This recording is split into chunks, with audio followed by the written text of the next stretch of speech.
on now? There we go. You get a light. There you go. There we go. All right. Welcome, everyone. It's not a meeting. I really enjoyed having everyone come to a gathering like this. I tried to find my shirt with a target on, but this is about the closest I can find. So, big target. But we have some issues that we have to address, and we're thankful we have the attendance here for a good portion of those that are in the affected area near the Cambridge Golf Course. At the table here is our environmental health specialist with the county, Natalie Aker, Alice Quinn, and Joe Wachowski. Probably butchered that up pretty much. Our county attorney, Roy Johnson, Nate Rumschlag, our county engineer, and I believe I see Lee representing RSD.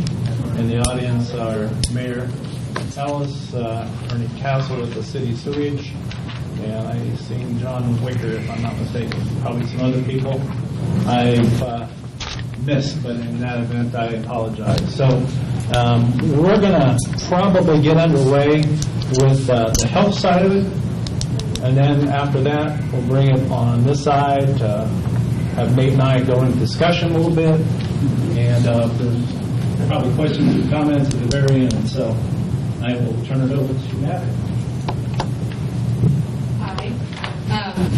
I'm Natalie. I'm with the Willis County Health Department. I think I've talked to a couple of you guys on the phone and seen you in person. We're going to talk about the complaint and then some options. So, we received the complaint from the Indiana Department of Transportation on December 21st, 2016, stating that there was sewage running into the state right away. We went out that day and we confirmed the location. And then we sent 2 water samples off to ISDH. And then I received a map from Area Plan showing all the homes within the watershed. So there was about 36. That's all of you. And then on the 27th, we received the preliminary testing that showed that there was greater than 2,400 colony-forming units of E. coli, which means there is sewage in the state right away. Since then, we've worked with local officials to come up with a plan, since it is a multi-home discharge and it is a bigger problem. We sent out the notice of complaint to all the homeowners on April 3rd, and then we did 3 additional water samples, which confirmed the same results, that there was 2,400 colony-forming units of E. coli in the water supply. This is a map of the watershed. The red area is indicating kind of where it runs to. That blue dot is where the complaint is. All the homes within that surrounding area are the ones that were called in. And then the first water samples, we took the first one directly from the white pipe and then in the stationary water next to it. And then the third tests are the blue arrows.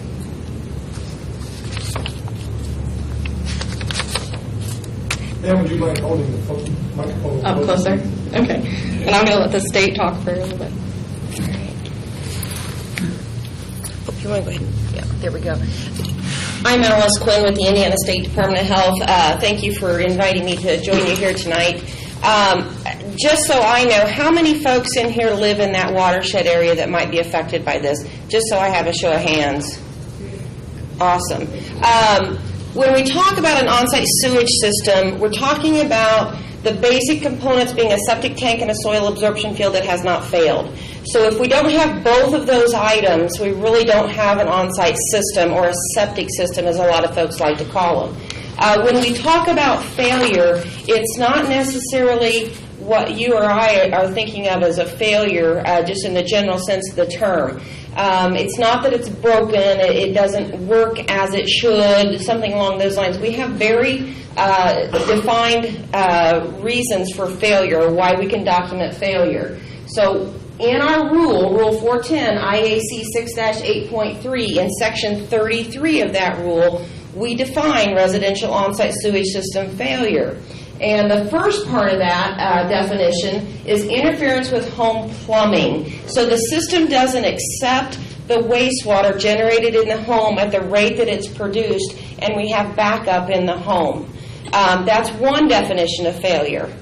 The second definition of failure is if we have ponding, seepage, or discharge to the ground surface or to surface waters. This is kind of a drawback from the 1948 version of the EPA Federal Stream Pollution Control Act. It says very specifically that in the United States, you cannot discharge sewage or partially treated sewage into the waters of the state of Indiana. So we pull from EPA for that definition. So if we have water or sewage coming to the surface, whether it's raw sewage or partially treated sewage, it is a contamination and it is a system failure.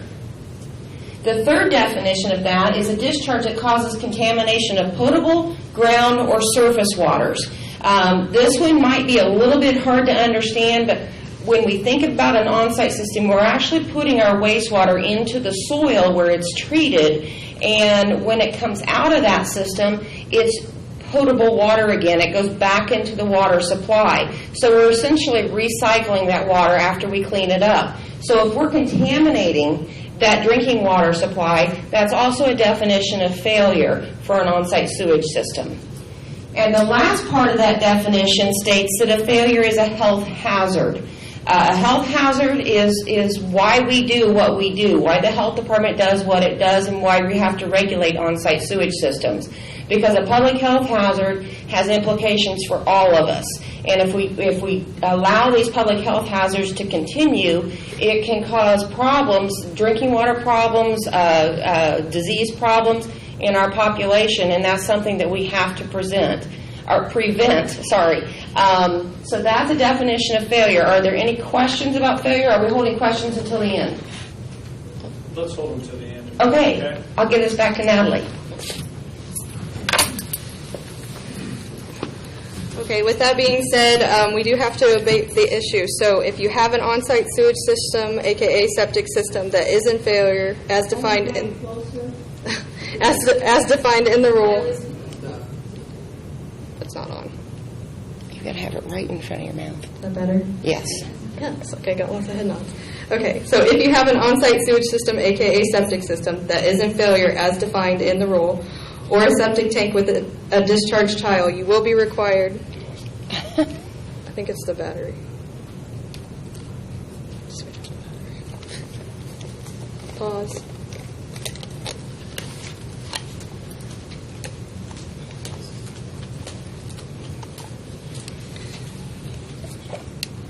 You're right. I'm glad I asked for it.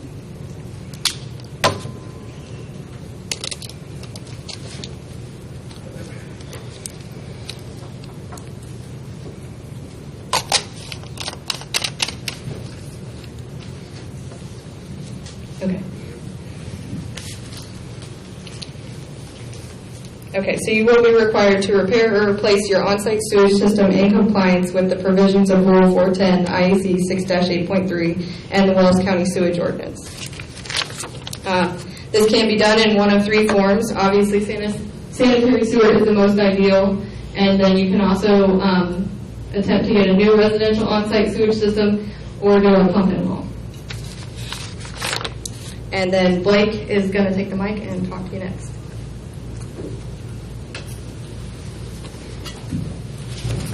First of all, I believe we have three systems, maybe you can correct me, Natalie, that are approved septic systems in this area. Five. And 3 on sanitary sewer. And out of the 5, 3 are currently connected, or 3 are already connected. So 3 are already connected, and we have 5. 5 approved sites, and 3 currently are tapped into the city line. I can tell you where this lift station is. It's owned by River Terrace. It took us a little time to find that information. The system was put in when River Terrace was built, I believe, in 1993. I'm not positive on that. But they connected with a pump, 2 pumps, 18 horse or 15 horse, coming back to the North Oaks lift station. The plan shows a 4-inch discharge, but there's actually a 6-inch in the ground. Not sure how that got changed, but that's what we're dealing with. So the little area is where we identified. Can you take us back to the map? possibly. So I'm going to walk this way to kind of get a better feel. We have some sort of drain line running this direction. It comes down this way and ends up here. The backyards of these, we believe, come in this way. And I'm not accusing anything, but this is what our observation is. And then we have a line that comes this direction, and we believe it pulls a lot of these homes this way. So what we're trying to come up with, from the standpoint of a regional sewer project, it's in the county. It's not annexable, if you want to call it. Can't annex it to the city of Bluffton due to contiguous. It's an isolated parcel. That being said, the pressure line from this comes this direction and follows 250 back to the river tracks, and then gravity sewers into North Oaks. And River Terrace pays a meter rate based on the water consumption that they currently have. The ideal situation could be grinder pumps for everybody. The ideal second possible would be gravity and some grinders, because it's not possible. The whole thing boils down to money. Our county council has never funded the regional sewer district. We don't go looking for issues and problems. NDOT brought this one to us. So we're in a unique situation. Don't know what, because of a lot of the questions that might get asked this evening might be questions that the city has not given us answers, or we haven't had the opportunity to present those questions to them to have them respond back to us. So Nate's got a little more information that he can share with us because of his previous job as a civil engineer, and I'm going to let him expound on a few things. Welcome, everyone. I want to talk a little bit about the municipal sewer options that are available to everyone. I've outlined, and I've got some copies here if you're curious about what I'm going to review here, but really I've outlined about 4 different options that are feasible. Now, not all of them are really probable. I have discussed briefly with some city utilities employees just some questions to kind of feel where this could potentially go, what options you have, so that there's at least light at the end of the tunnel for a situation like this. Option 1 would be that all of those who aren't currently on city sewer or aren't currently with a working septic system will just individually connect with grinder stations. Say, pay for a grinder station, get an easement, and connect.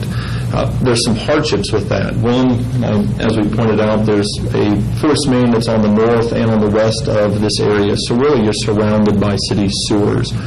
For the district to do anything other than try to find a way to connect to the city of Bluffton really is infeasible, and it'd be better to be a good partner with the city of Bluffton as far as moving forward with connections, if that's at all possible. The benefit of trying to do individual grinders is it's fairly quick. You find a contractor, get a permit for a connection, and then just tap. The problem is that not everyone has immediate access. And for individual force mains to just spiderweb across the area really is going to create, I guess for the lack of a better term, a rat's nest of force mains running across each other's lines or properties. And so that is problematic. It helps certain individuals more than others, and some may be in impractical situations. So I want to bring that up because for some of you that may seem the most logical, but for many of you it's going to create more problems than it solves. Individually, you'd have to agree to easements back and forth, so you'd have an easement across your neighbor's property to try to cross to get to the force main. And then also another problem with that solution is the city would have multiple, essentially I think there's 27 or so, let's say there's 25 connections need to be made, there's 25 individual taps on the force main. That's a lot of upkeep and maintenance for the city as far as service taps and locating them. Also for us, you're using the county right-of-way, and then for digs, your private lines and public right-of-way Well, we can't guarantee we wouldn't hit those lines in the future and then try to reconnect. Some of the other options I want to point out are probably more beneficial for us. Option 2 would be, rather than individually connect, you work through essentially a neighborhood association. Now, it's my understanding that you do not have an organized neighborhood association. Now, maybe I'm incorrect. And then the association would be the ones that would own and maintain the grinder stations and the force mains. Then the easements go to essentially you collectively. The benefits there are then that the grinder stations could be shared. You could share a grinder station between different property owners. So let's say a $10,000 hookup from equipment and materials could then be split 2 ways. It's financially more advantageous for you, obviously, as a group or collectively, but they start, as these options go forward, organizationally it gets harder and harder to do. One, you've got to organize a neighborhood association, you've got to borrow money, you've got to do a number of things to make that project come together. As far as how the system would operate, you'd have less tax. It'd be less connection fees as far as cost. You could save money on different lines. The easements would work out a little differently, but still it's somewhat a little harder to put together than maybe gravity. We've talked about River Terrace Lift Station for one. Option 3 would be essentially an association system, but you'd have a hybrid of grinder stations, pressure sewers, and then also a gravity sewer for those who could naturally drain to that River Terrace Lift Station. That part of an issue with that is, one, there needs to be some sort of a maintenance agreement established with River Terrace for the use and maintenance of that lift station. They own and operate that lift station and pay for the upkeep and expenses. Whether or not they would be willing to partner with the association, let's say for lack of a better term, is up in the air. How much that would cost would need to be negotiated, wear and tear, and who would connect to that would all need to be engineered. They would like to be a partner. And I think from initially they would be willing to consider that. So they would be willing to be a partner in that. Early plans of their development actually showed a gravity sewer connection stubbing to the east. So I think early on this was always something that was anticipated. So from a planning perspective, I guess we shouldn't be too surprised that this makes sense. Their grinder station is set in the natural low. From the location of that blue dot, I think their actual grinder station is probably about 100 feet away from there, maybe 50 feet, and that's across State Road 116. It'd be very similar from the organizational requirements of your association, but now you've got a second partner involved. So steps would need to be taken fairly early to get that organized. Construction of a new lift station for you would be kind of negated. So you'd be able to take the benefits of a gravity sewer, lower cost for maintenance over its life, but trying to put your own grinder station in place for a number of your homes, say 10 or 15 or 20 homes, you would need to try to make use of what's the fourth option in this. Would be very similar to option 3, and that would be for a system to be designed and owned and maintained by the sewer district or by Bluffton City Utilities. And I can't speak for Bluffton Utilities, and really I kind of go beyond my steps as far as speaking for the sewer district, but that would involve them stepping in, designing a system, and then essentially establishing rates for this area. Now, this is a very small area for a sewer district project for the most part, and it would certainly be something that county commissioners would need to step in as far as how that would be funded, financed, and developed as a project overall.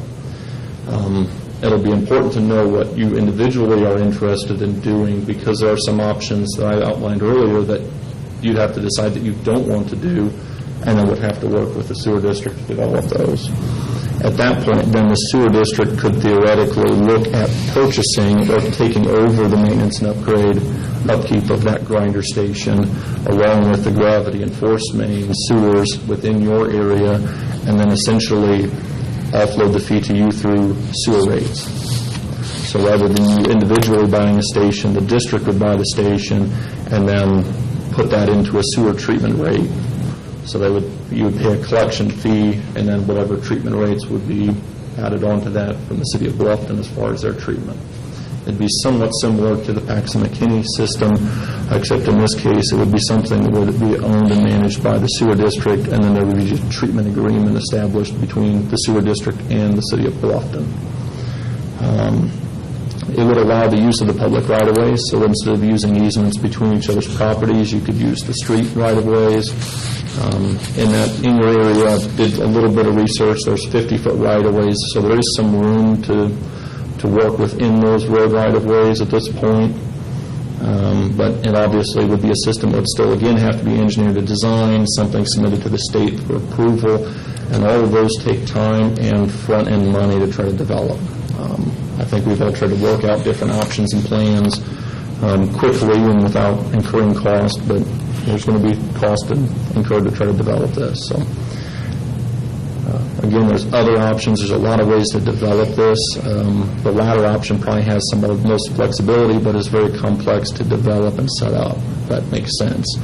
You've got the sewer district, River Terrace, and the city of Bluffton. All of them need to be partners in that last option, but that has some benefits for you all, I believe, in the long run. I have copies of that, kind of outline of those different options here for everyone after the meeting if you'd like as well. Roy, anything you need to bring up at this current time? I don't think any dye tests have been done, right? So we're not, the letter that you got didn't say you're guilty of anything, but rather a complaint's been received. And do you want to talk about what steps you go through with respect to dye tests or investigation?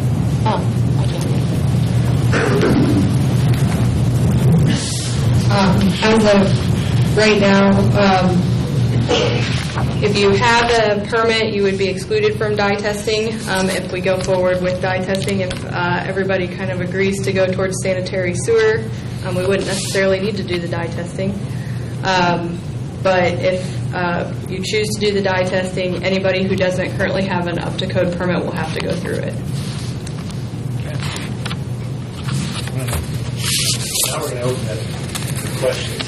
Well, but can we talk about timetables somewhat about what this group can expect as far as periods of time to react and to come up with some decision? Are we held to a calendar-specific date to have a remedy? Are you asking me? Yeah. There's no calendar-specific date for a remedy unless you actually identify an issue. And by identifying an issue, I'm talking about a failing on-site sewage system.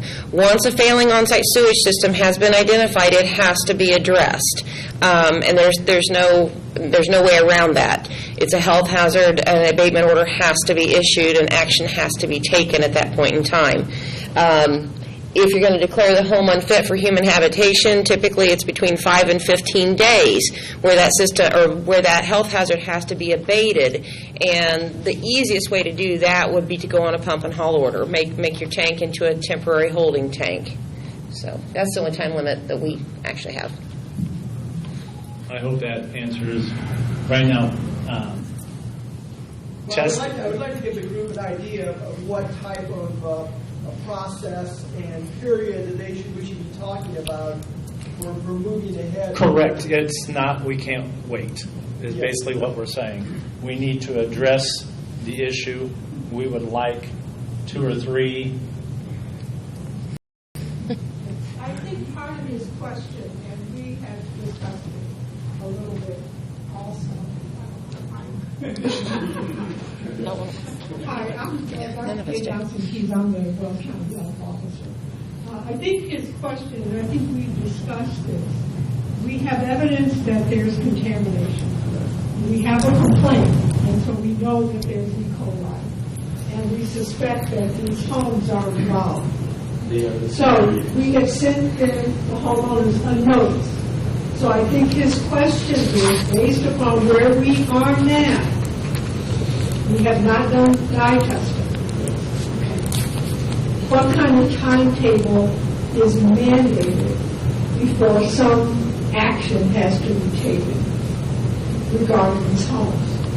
Some of that depends on whether or not we can dye test it, which we do not plan on doing. I think part of what we're trying to accomplish is to start a conversation where we can get a sense from the homeowners, how do you want to fix this? And then base a timetable on what we decide. I think we're anticipating that this is to explain what the issue is, and then in very short order have another meeting to get a sense from the homeowners as to which of these plans seems reasonable. And then to come back with more questions to the city of Bluffton, to the water authority people, as to what would be involved in their willingness to be a part of this plan. Other piece that Natalie should mention is that there's a high probability that for those of you who are on well water, that the water you're drinking every day is also contaminated. And so there is the availability of well testing from the city of Bluffton. That does not involve a consequence in terms of if you choose to test your well water and find out that it's contaminated, we're not going to do anything and make you buy water, but we do have the availability of treatment kits that you can use. So that was something else we wanted, you to know is available to the health department. And you just have to contact us and request those tests. Thank you very much. Ellie, you have a question? Yes.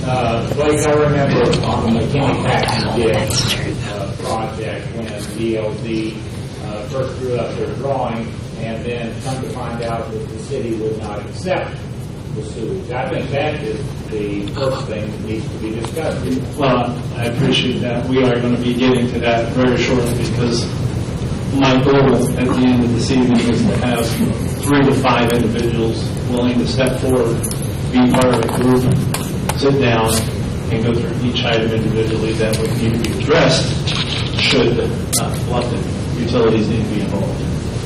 So, great question. Blake, also, initially, the county did take some responsibility with the engineering for McKinney-Paxton. What is the county's position with assisting this group? We would like to give a lot of time and effort financially. I'm not positive. I can't ask for my other 2 co-partners, Tamara and Kevin, financially. I think we would owe it to ourselves to make some sort of contribution. If we have reciprocating units of government do the same. I can't guarantee amount, but I think any way you look at it, if you can save the water and have a public sewer system, have it extend growth, you have to have sanitary sewer for growth. So, and it all depends upon the municipality of Bluffton. So, there's another question up here. Yes. Number is my problem. I do. I do. And unfortunately, we owned a house in 116 for about 35 years and had a tree root collapse our septic tank. And dealt with Natalie hundreds of times. Some was good, some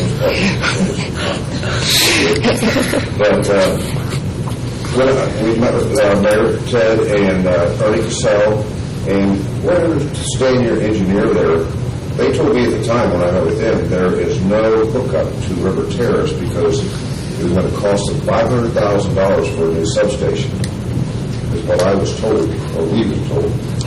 And what he's saying is it's possible of a hookup, but you guys told us, because I said I will pay anything to get a hookup, I'll pay overtime, anything, but instead, because our lot was only 0.56, little over half acre, we had to get a holding tank. Right. Great question, because just 10 days ago, the county commissioners received a notice that the city of Bluffton is upgrading and actually building a brand new lift station just a few hundred feet from the existing lift station. And the existing lift station will become a manhole. And then I believe it's going online in November. that sound, can I specify that?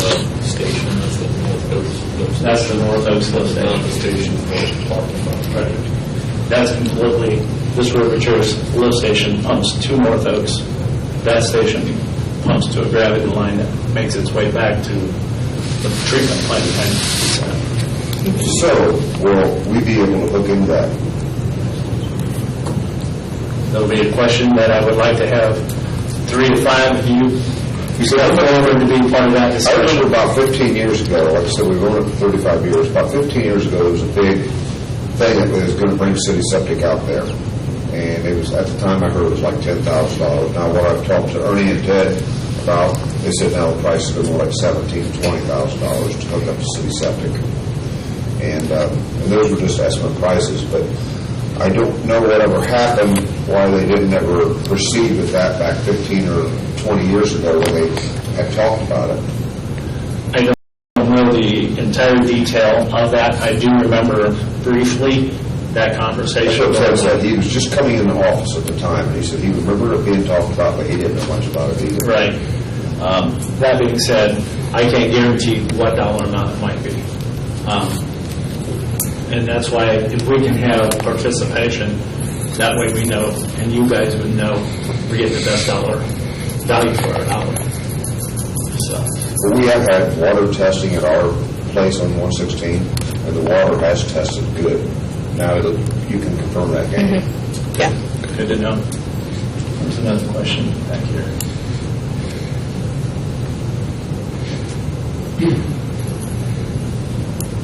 Like if somebody would choose to put in a septic system, would they be allowed to use that septic system even if a municipal sewer system? I'm going to maybe speak ahead of Natalie, but a system I don't believe, if it's in this vicinity, it should be part of this project. Me speaking out loud. The ones that currently have, you said 5, I think they should be granted a waiver, not forever, 5-10 years possibly. For statutes that specify that, let's have a little bit of flexibility. I'm wide open to that. So I guess my question is, would they be allowed to put in a septic system? I know John Remsen, he had to put in a septic system because he didn't have it. Correct. He would be one of the ones that would be granted a waiver for a reason. We do have another lot out there that has been approved, or at least the soils have been approved for a septic system.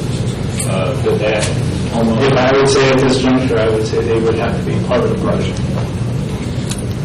Me talking out loud, I'm not. It would make just common sense to never have to worry about replacing it or worrying about it. I might be wrong. That's not We should also keep discussion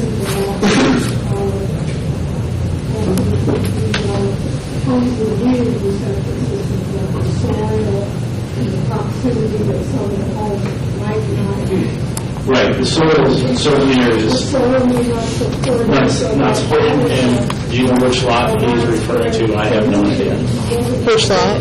The LA one that was possible. Yeah. Or was it one of the empty lots that beside All the lots out there are in the moraine and close to the flood zone, and then we have sizing issues, so not everybody has enough acreage to hold a new system for their 4- and 5-bedroom home out there. Was the site just south and on the river side, the Eisenhut property? I'm not Has sure. that site ever been tested? I don't think so. Perk test. Perk test. Approved? Disapproved? So, you can either, look at it from a standpoint, I put a $20,000 system in or whatever the dollar amount is. 20 years from now, you don't have to worry about replacing it or something. And I was not for that.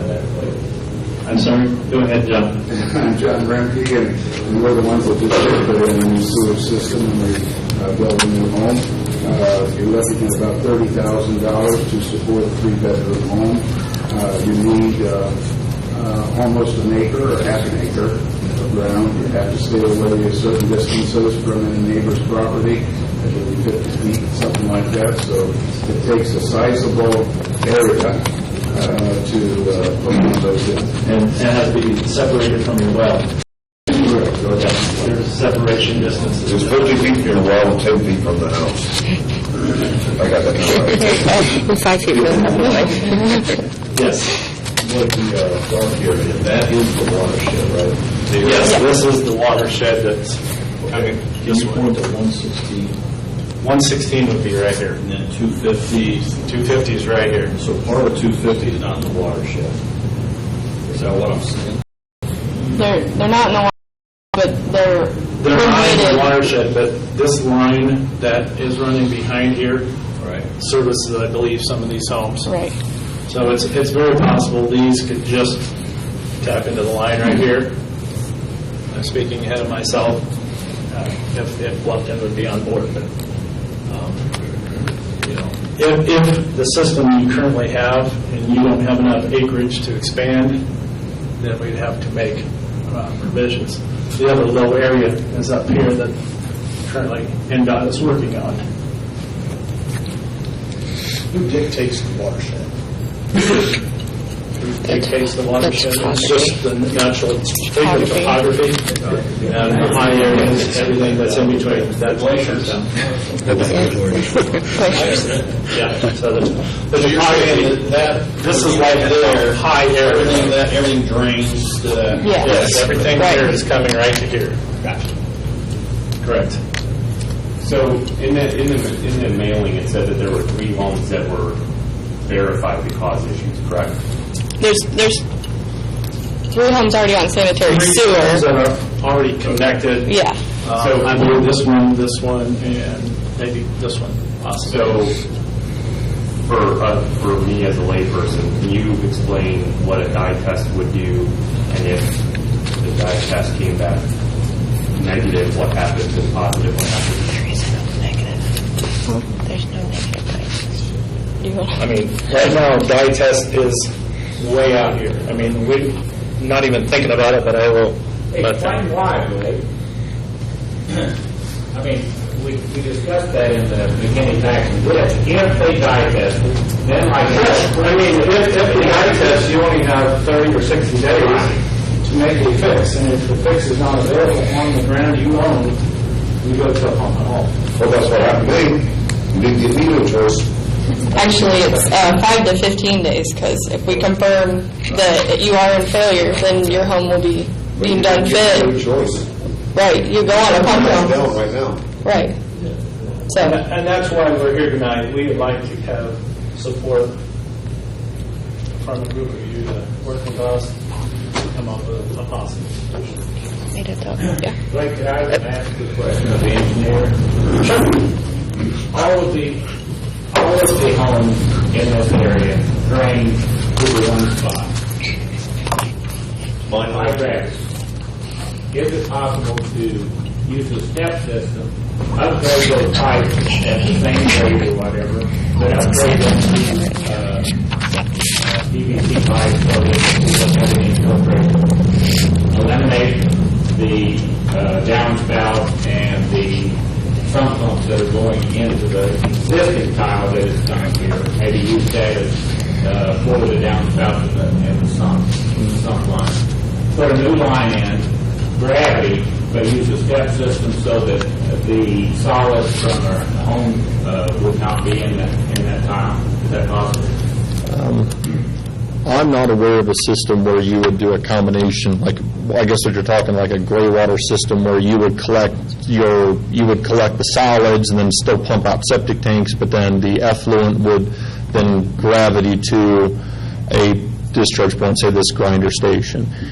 Part of the system at Uniondale is that way. Yeah. I see. That's actually what STEP stands for. It's Septic Tank Effluent Pump, where individuals keep septic tanks at their home that collect solids, fats, oils, and greases, and they have to be maintained every so often, and then they have just an effluent pump to pump just the liquid portion of the sewage to the sewer line, or if it flows by gravity. That way the sewer line is only taking the liquid portion, but there is an impetus on the homeowner that actually has to maintain their septic tank. Okay. And so I guess the point for doing something like that would be so that you could use not say a grinder station, but just an effluent pump. It's a different type of pump. Your first means to be able to ask. Effluent pumps are much cheaper than grinder pumps as well. In this location, because of the amount of fall that's there, and since the sewers that are there, the storm sewers, or I guess in this case you could almost call them combined sewers, if you're going to construct a new gravity system, you would be required to put in an 8-inch sanitary sewer. If you're going to get easements and construct this with cleanouts and the rest, you'd be in a better situation if you simply put in just a regular sanitary sewer. A step system sounds like a special case scenario, because in that point then you're still maintaining your septic tank and you're going to be paying some sort of a sewer fee. Now maybe that's reduced, but you're going to go through 100% of the front cost of constructing a sanitary sewer collectively, whether it's the district or association, however. I mean, those options are still there. Would it be possible to do gravity sewer to the River Terrace lift station or to a lift station? Absolutely. It's just the issue starts to come up to cost. How to do it, I guess this is the fun part of being an engineer, how to do it's the easy part. It's how to pay for it and get everything else together that becomes the difficult solution. I can present options, but usually there's options where they just aren't feasible. So I guess the long answer to a short question is, yeah, you can do a gravity system. I probably wouldn't go immediately to a step system as you're presenting, just because it adds some cost to the homeowners, and then you still have septic tanks to maintain that can still fail. If you're going to go to the expense of constructing a system and paying a sewer bill, I think for your own well-being it would be best to just offload that liability of having a tank to maintain, because then you're still pumping a septic tank out, but then you're paying a sewer bill and the septic tank pumping or hauling expense. How would that compare to a grinder station like we have out of McKinney Pass? Without doing some pricing, it would be hard to say. A gravity sewer, if there's not significant conflicts, and if it's simple 8-inch sewers gravitying, and depending on your layout, the gravity sewer could be fairly inexpensive. If it's publicly owned or utility owned, it can go within the right of way, so the space is already there. There will be expenses as far as taking a gravity sewer from your home or where the old septic tank is, if you have one, to that. You'd have some of those expenses. There's a number of ways to kind of position that. So it would be very difficult to say. Individually doing grinder stations may work for you, but collectively, if you added all those expenses up, you'll have a significant cost. It's kind of ballpark, is it fairly inexpensive and significant cost?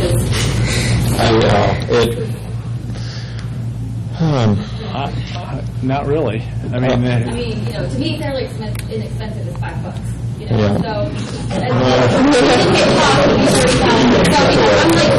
like a college year tuition thing, or is it like sports fee? What kind of thing is this? In a situation like this, when you're dealing with these sewer systems that failed and now you've got a clock ticking, there's no cheap solution. There's no magic bullet to solve this or make it go away.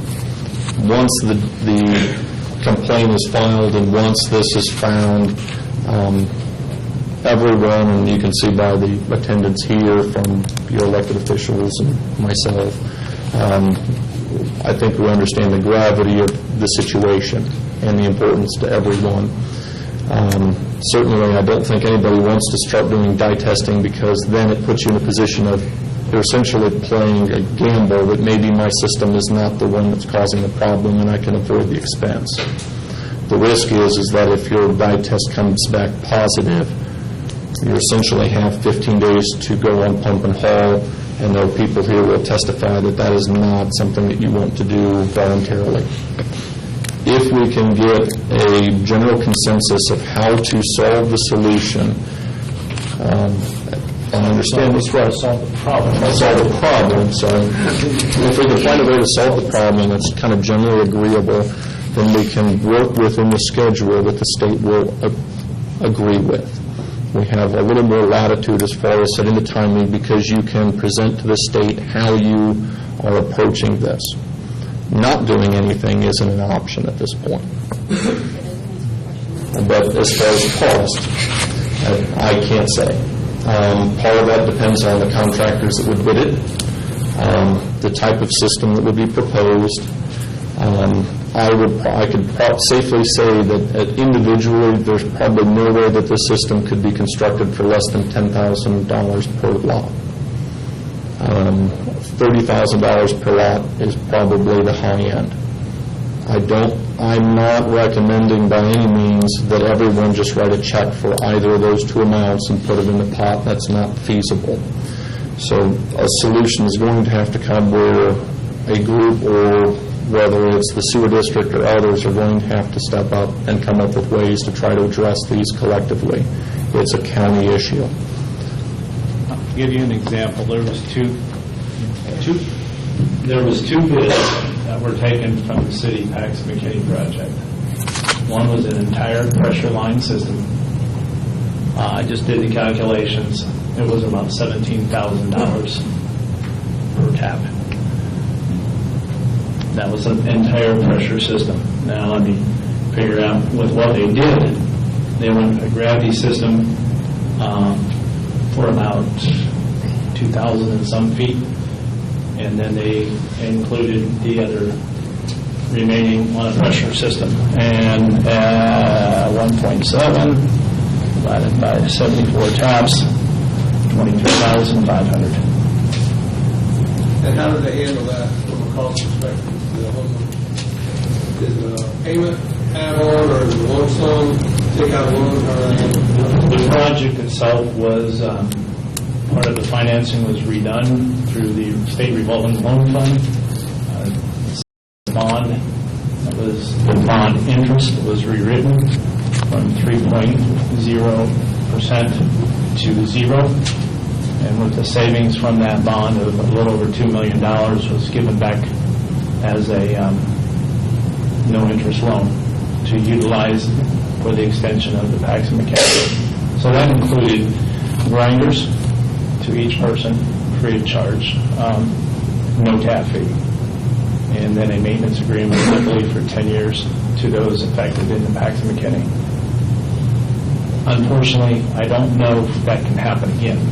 I don't think we can get lightning to strike twice in this close to Bluffton. But we'll have to look at different funding options.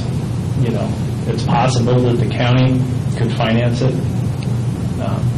The county council has not funded the regional sewer district, so that in itself would have to be agreed to with the county commissioners to recommend to the county council to set up a fund and actually have a board that can utilize and issue permits or go through the steps to have a permit installed. So,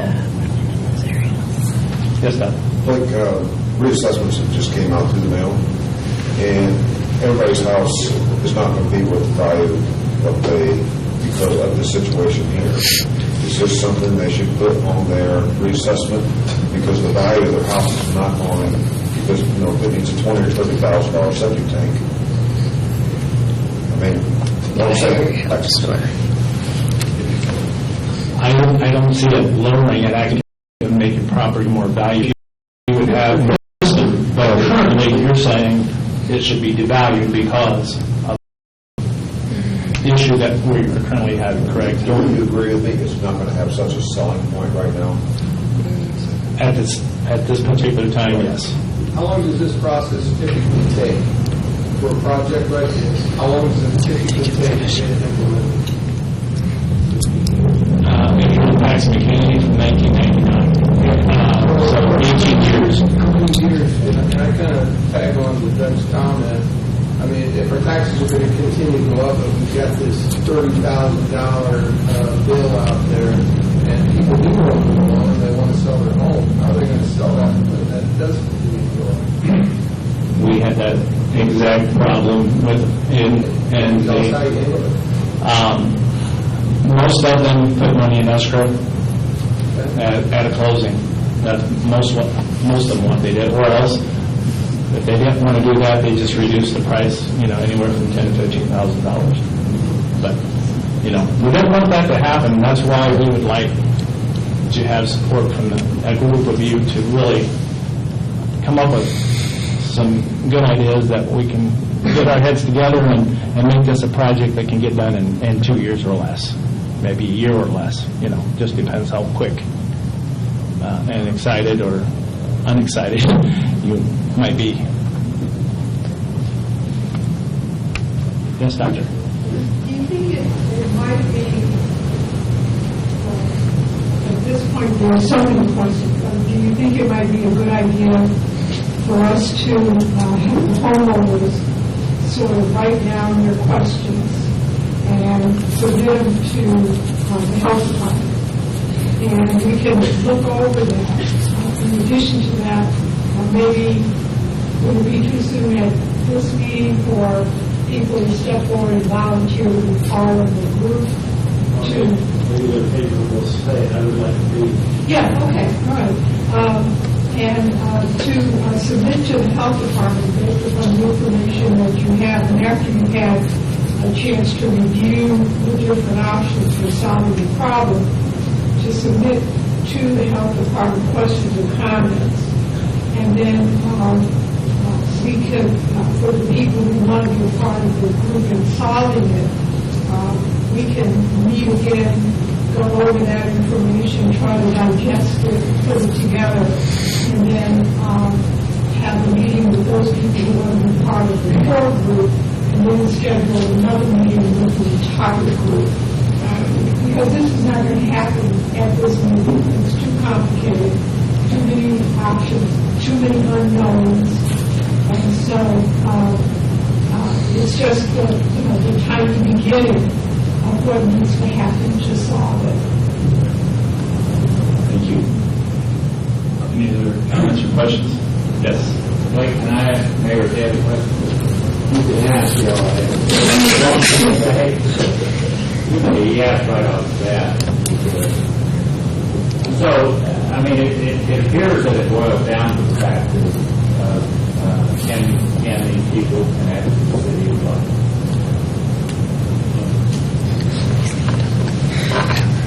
Be as brief as I can, and Blake has done a good job of identifying what the situation is, and I didn't find much of anything that I would disagree with. But you said that stand up in the back and carry it forward. One, the water treatment plant that we own can certainly process 37 more families, so there's plenty of capacity to handle that. The devil is in the details of getting it there. And so once we get it, we know we can handle it. It's a matter of who pays for the pipes in the ground, who pays for the connections, and that's where a homeowner, that's where the question lies. Is it a homeowners association or the regional sewer district or whatever? But at that point, there's no occupant short of money to doing that. So you're saying, how much would it take to, dollarize the connections? I have no idea. It depends on which line you take. Do you take everything to River Terrace sewer, and do you have an agreement with River Terrace to pump that in? Does everybody go run their own lines? Are we sure that nobody's putting anything else in the line? So I wouldn't even know how to start figuring costs until we've narrowed down the options to what everybody wants. I hope that was affirmative and not please the plan to handle that. You will accept it. If we would get that has to happen with River's approval and the regional sewer district's approval as to how that's going to happen. There's no physical connotation if that's processed in ways. Because like Doug said, you were not allowed Blake's in charge.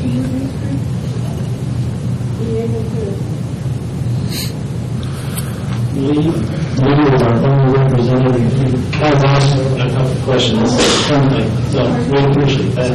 Does anybody have any comments or questions? Yes, sir. But I don't understand the dye test thing. It sounds like you're avoiding it. To me, you might get rid of 2/3 of the people right here in this room if you do it. And then you could concern them 30% that you have to. That is possible. Well, what I'm saying, you could be wasting a lot of people's time, their patience, their thoughts. We have the same issue. And you're spinning your wheels and you're not going nowhere. That's We're just starting, so. I know, but that's my opinion. If that, what I'm hearing is a year to 2 years out. We know we have systems that are in the ground that are old enough that could not be rebuilt. Maybe give me a little clarification, the same way as when they were installed. So I'm going to let you just touch base on that one a little bit. Do you want to talk first?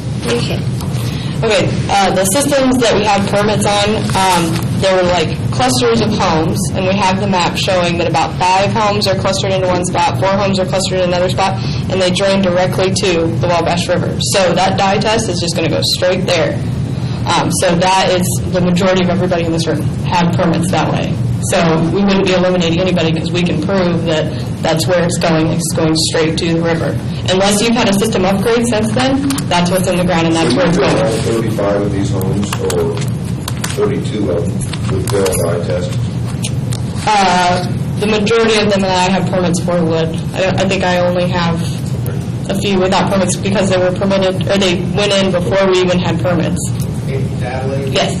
So, just for clarification, so that everybody kind of understands, when you do a dye test, basically what you're doing is you're dropping a dye at that site and you're going to track it to the drain, which is where you're pointing at here. Correct. All you're tracking is that there's a liquid traveling from point A to point B. You can't distinguish whether that liquid is actually contaminated once the house next door is tied into that spider bed. No, if you put it in the septic tank, it comes out in that bed. Ellie's exactly right. We put the dye either in the home plumbing or in the septic tank, so it traces the wastewater. If it hits soil, like a soil absorption field, it's not going to show. And I think there's a misconception here about a dye test. A dye test is not positive or negative. A positive dye test is a positive dye test. There's no question about it. There is no such thing as a negative dye test. There's many, many, many reasons why dye might not make it through a quote-unquote system or to the discharge tile. So if we don't see dye, it's not negative. It doesn't get you out of having a problem. It's inconclusive. The dye may have gotten hung up somewhere. It may have been pumped out of the septic tank. There's other ways of getting around a dye test. We may not know exactly which outlet it comes out of, and maybe we're not checking the right outlet. But suffice it to say that there is no such thing as a negative dye test. As homeowners in this room, you are ultimately responsible for proper disposal of your wastewater. If you do not have a permit on file, or if you have a discharging permit on file with the local health department, and you feel like your system is not in failure, it's on you to prove that. So even if the dye test is inconclusive, you still have to prove that you have an on-site sewage system there, which consists of a septic tank and a soil absorption field that has not failed. You can spend lots and lots of money, right, LA, trying to find a system that's not there. So basically, anybody that does not have a filter bed might as well forget about the dye test because it's not going to be accepted because that system is approved historically. It is no longer it's not a qualified system. That's essentially right. An on-site sewage system, like I said earlier, has to have a septic tank and a soil absorption field. Both of those components. If it does not have a soil absorption field, it is not a system. It's what we call a non-system. And by definition, it meets the definition of failure. What was the definition in 1970? The definition... What's the grandfathering effect? There is no grandfathering with the public health law. Like I said earlier, in 1948, the U.S. EPA passed the Federal Stream Pollution Control Act that specifically said you cannot discharge any wastewater, treated or partially treated, into a waterway in the state of Indiana, or that was in the nation. And then, yes, in 48. However, discharging systems were never approved by any entity. Yes, a lot of them went in. They were never approved. They were never on the books as being approved.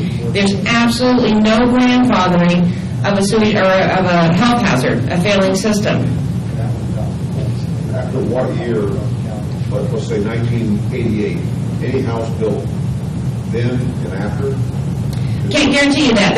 We had some forward-thinking people that in the 30s they were putting in septic tank soil absorption fields. Now, are those systems still functioning today? I don't know. But we also have had some systems go in recent years that are discharging systems. They went in without permits. Were they legal? No, they weren't, but they went in. So there's really no cutoff. Now, the main law in Indiana, where it actually became a law, as far as sizing of septic systems and things like that, occurred in 1977. But you still have to understand, prior to that, there was a federal law that said you cannot pollute our waters. So basically, for all practical purposes, Alice, I think septic systems that don't discharge were installed after December 21st, 1990, when Rule 410 came into effect. Is that correct?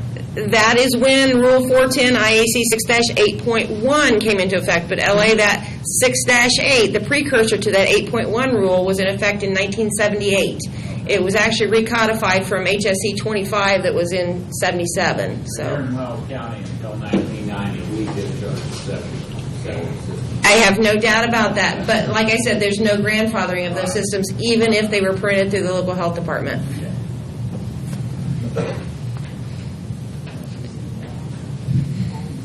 Okay, any other questions, comments that we need to address? Yes. So until this gets resolved, we have to keep doing Correct. For your whole situation? Yeah. That's correct. They don't have room. No, they don't have room. He does give you, it's $275 a pump. And I currently have like 2, possibly sometimes 3 residents living there, and about every 3 weeks they have to pump out. And it's and he lowered the cost since it was going to be a routine business at $200 every time. But it definitely affected my rental income drastically, or our rental drastically. Right. So you need to it's not really go on the income approach. Right. I mean, we are not making no money on it. I mean, it's actually just I understand. sitting there. Yeah. It's been Any frustrating. other questions? Well, I really would appreciate if you could write comments and questions. Also, we really would appreciate if we can get a handful of you to step forward and be willing to write your name down, or phone number, email, something we can make contact with you. We would probably like to get this probably back in 2 or 3 weeks. Hey, Blake, can you explain to everybody what you're really asking of these people that are volunteering? Like a schedule, what do you talking? A schedule would be to come up with all the questions that would need to be addressed upon them, if that's the choice that we're trying to go through. River Terrace wants to be involved in the situation. He called me this afternoon and said, whatever it takes, I'm going to be part of the group. You know, however my it's available. So that gives us the permission that we know that some of these down here would have that ability to vary this way. And this particular group over here. Now, I'm not sure up here if that's going to be a possibility. Depends on the road and if there's any other tiles in the way. It could come up to individual drainers to figure the cost. We'd definitely have to, if we seek outside funding, Nate, we'd have to have some sort of design. We'll have to start to pursue a design.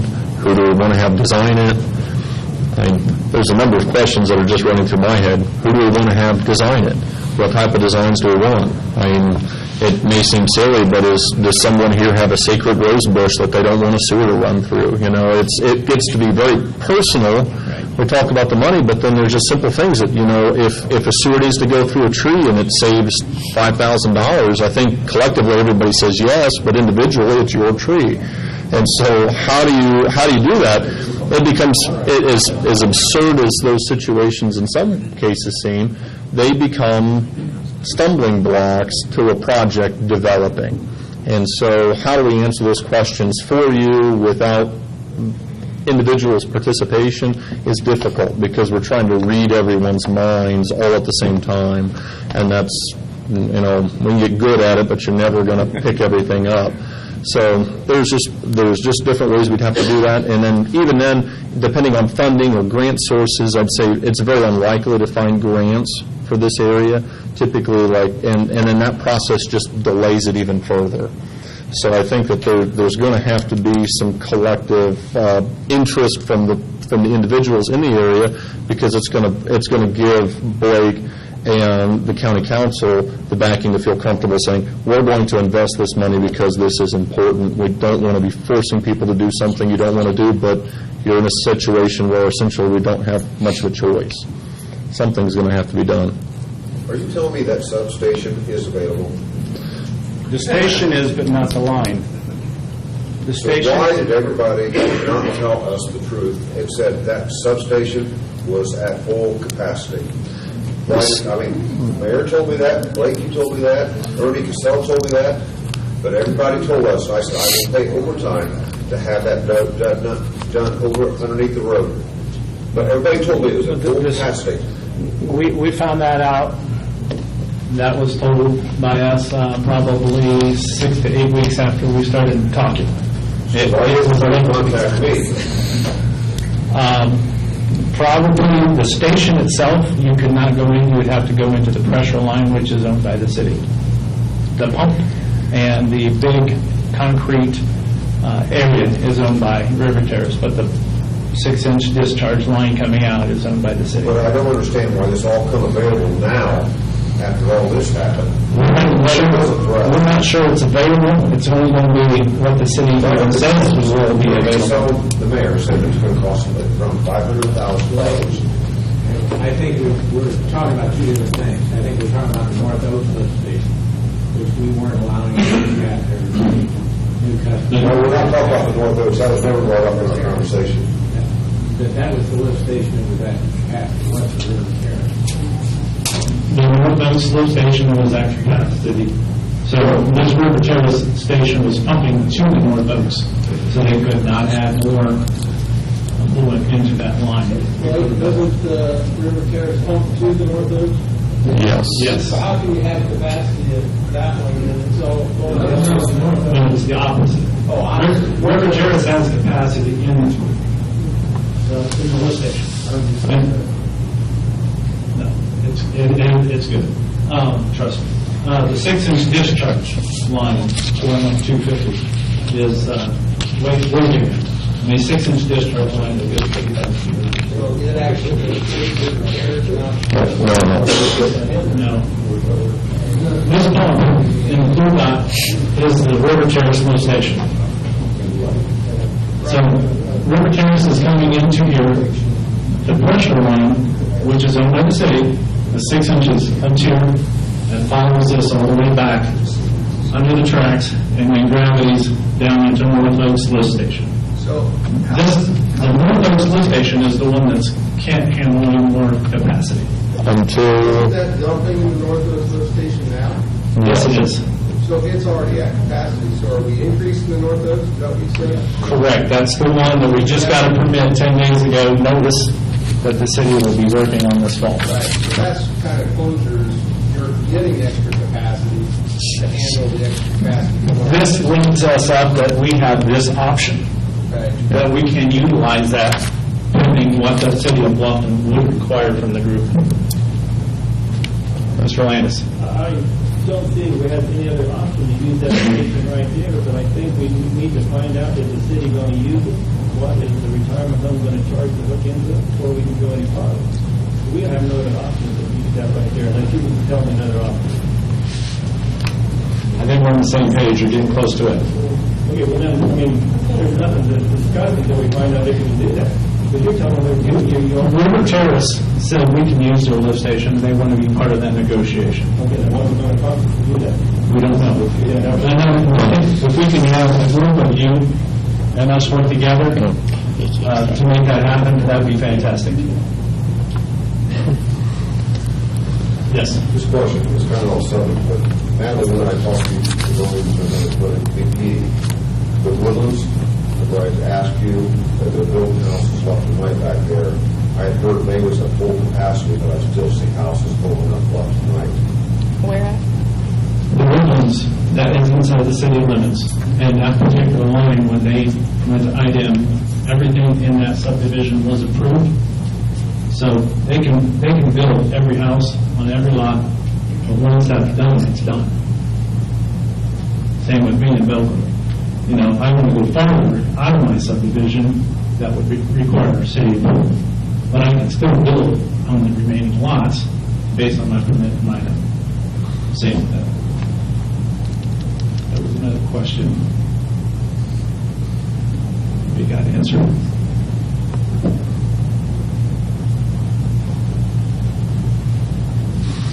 Nate, do you have any closing comments? Or other than asking for participation, I guess that's and questions that we need to address to the city, because that, I mean, if we're allowed to connect into that system, we need all the questions that need to go to the city and come back in written form so we have answers to present at the next meeting. And then just to answer the question as far as what would the cost be, a lot of that depends on how the system is organized. Whatever maintenance agreements established with River Terrace would depend on how many homes gravity to that station or collect in a pressure sewer and tap the first main at the northeast. And how you break that down depends on the wear and tear and how you will break that cost down. So that's really unknown. They're willing to negotiate on it, so it sounds like that's a positive process. I mean, at least that's hopeful as far as how we would develop it. So until a design is developed and the number of homes that would connect to one section or the other, all of that really just depends on which group goes which way. Does that make sense? I mean, it's hard to answer the question because obviously right now we don't know all the givens. Mayor, did River Terrace pay for the lift station and the line all the way to Richmond? So remember? I assume the answer is yes. They did pay for it all the way to the right, because the water line was included.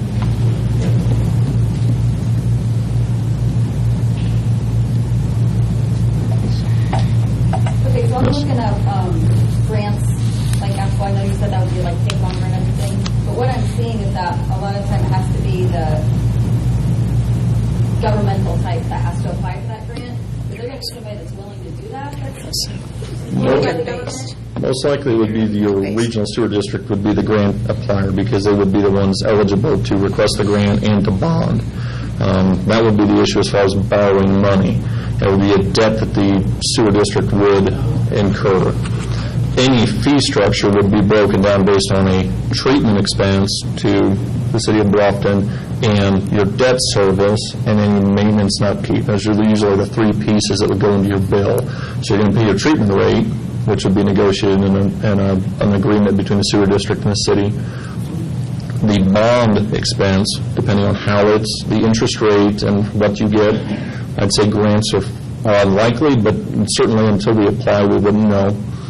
And the other expense then is the maintenance and upkeep. If you own the grinder stations or you own the sewers, then that cost goes down. If the sewer district owns it, then you're going to pay a percentage towards that so that they have a maintenance reserve. Part of those costs could go down if council and the commissioners push money into the system to subsidize the district. Because you're small, that may be the only way to keep your rates controlled. You don't want to see high rates, but from a pump and haul option, anything's going to be more cost effective than going that route. You want to see those controlled, and you want to see something that's at least market consistent. But obviously, everybody here that's in this situation, essentially your home's on the line. You've got to try to maintain that value, the assessed value, and what that is, to see that appreciate. Nobody wants to lose money on their homes. Currently, the unmetered sewage rate for those that are not inside the city limits is $63.24. A lot of lake homes are pushing $90 to $100, and in Allen County, it's anywhere from $110 to $150. So it could be anywhere in between all those numbers. That is a possibility. But the Lauren Hammond with her trying to think USDID, Rural Development. That is money at a low interest rate, but it's normally based on incomes of people living in the area. Pax and McKinney did not qualify, so putting that in perspective of where that was when we tried to apply, the Pax and McKinney people did not meet the qualifications to get low interest money. Go ahead. Natalie, I have thought about 5 homes that are currently on the septic system that has not failed. Can they get a letter of some sort stating that they will not have to be part of that? I would say that would be something that the RSD would probably grant, but I don't think it will be without end. Correct. It would have to have some sort of date. That would be, it also would be agreement on what their time limits are for connecting. Absolutely. And other things that go into that project. Absolutely. So what you may see with any exemption, if you have an on-lot septic system and this goes to a sewer district sewer, is you may get an exception. But I think there's state rules, and I experienced this because I actually serve on Adams County's Regional Sewer District Board, so I get to do this twice. So as fun as that is, so it's like I'm on both groups. But an exception may be like a 10-year period from the date of construction. So if you've built a system, you can at least appreciate that and get the value out of that. But that does not mean that you're out of needing to connect. It just means that when your system essentially has served its useful life economically, you've gotten your value out of it, then you would be required to connect. And if there were connection fees that were waived for those that were part of the original project, you would be subject to paying a tap fee later on if there's a tap fee under a sewer use agreement or a fee structure set up. So then you would start to pay your sewer bill. You would avoid that for a time period, but it would definitely be something to consider. How that's structured in the sewer district would definitely depend on the details of it. But there's no letter that says you get to stay out of the sewer forever. They couldn't write it. So. How about vacant lots in that area? If they were going to build, then they would probably fall under the district and need to get another connection made. Vacant lots that sit now that were maybe currently unbuildable would, once this system would be put in, would suddenly become something that could be marketable again. And the overall cost would be shared, which makes the overall cost per person less. Yeah. More connections means stabilized rates. I think everybody here agrees that something has to be done. I live just walking distance down there, and if you don't believe that there's a problem, go down there and watch where all this comes in and goes across to the river. I mean, sometimes it takes your breath. There has to be a problem. My question is, 30-some of us here, if we all lived out in the country and had 30 septic systems that drain the same way ours is and going into a tile and right into the river, nothing would ever be questioned about it. How many homes out here in the river area have the same problem and nobody faces it? A lot. The reason why this is being addressed in that found it, they reported it. Once they report it, we have to act on it. A lot of people don't want to turn their neighbor in, and they just slides by. There's no inspector or nobody ever looks at it? No, there's discussion possibly, if you are in the county and you have a septic, maybe you need to pay a fee to have it inspected. But us as county commissioners, we've never went looking for problems. It seems like they come find us, And I think it needs pointed out that the health department does not even, I get that question all the time, is the health department going to come out and get my house or whatever? And they do not do that. They If there's a complaint, yeah. Somebody's not going to complain. Yes. You mentioned the cost for the monthly sewer bill. So is the city water going to be included in this? Is that something that has to happen? The tax and utilities have not been offered city water. However, with an agreement, if the utility of Flushing allows us to use their municipal system, we will require a signature not to remonstrate if annexation is brought up. Now, tied to city water, normally, if there is an annexation issue, the city will then extend water to every person that would be annexed. That's normally accompanied to fire protection and things like that. They would offer it, but it would not be required typically. They would offer it? They'd need to offer water, but they would not be required to connect. So if you had a well, you could stay on well until you needed to connect or wanted to. But the city code says, well, you cannot drill a well inside the city limits. I do know that. So you wouldn't be able to replace your well if they were in. Yes, if your well ran out of water, you cannot re-drill it. If the capital hasn't gone city water. Did I specify that right? Okay. If all these old septic systems then also have to be collapsed and hauled away? It collapsed and a little sand put in it or something like that. Properly abandoned. If you have downspouts or sump pump water, there's probably a possibility that every connection would have to be inspected prior to connection to make sure nothing else is in it other than your sanitary. Good question.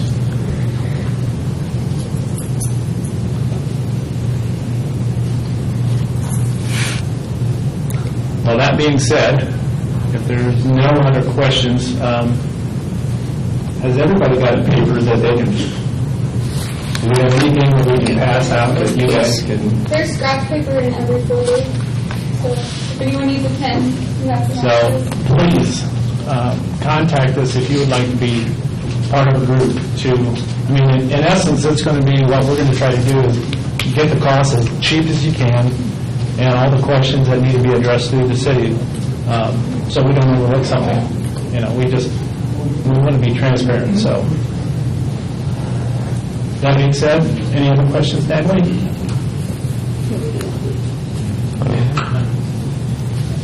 Very good. Well, then, thank you very much for attending, and we'll be back in touch. Thank you very much.